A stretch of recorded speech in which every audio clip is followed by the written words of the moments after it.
Hello, আসসালামু আলাইকুম everyone. আজকে রাতের সময়টা আপনাদের সাথে শেয়ার করছি। ফার্স্টে আমি একটু ওটস স্মুদি খেয়ে নিয়েছিলাম। এরপর আম্মু আমাকে বলল যে খিচুড়িটা রান্নাঘরে গিয়ে একটু দেখতে, খিচুড়িটার মাখো মাখো হয়েছে কি না।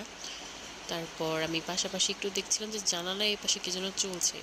তারপর আবার আমি আমার ব্যাক টু কাজে চলে আসলাম খিচুড়িটা দেখে বের করে। এরপর আমি একটু প্যানে তেল দিয়ে দিলাম ডিমটা ভাজবো বলে। আম্মু আমাকে একটু ডিমটাও ভাজতে বলল। তো আমি আমার ডিম ভাজার প্রসেসিং স্টার্ট করে দিলাম।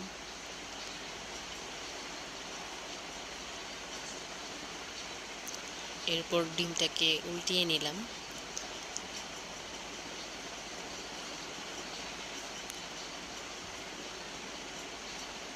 একটু ভালো করে চাপ দিয়ে নিচ্ছিলাম ডিমটা যেন ভালোভাবে ভাজা হয়। তারপর ভালো করে তেলটার মধ্যে একটু নাড়াচাড়া করে দিচ্ছিলাম, আবার পড়ে যাচ্ছিল। তারপর আবার ঠিক করলাম। নেক্সট আরেকটা ডিম ভেজে নিলাম। তারপর খিচুড়ি ভর্তা নিয়ে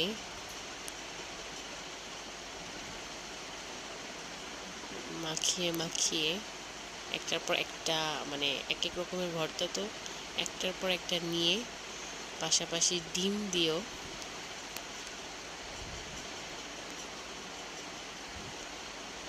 আমি আমার খিচুড়ি খাওয়াটা শেষ করে নিলাম। ভালো থাকবেন সবাই।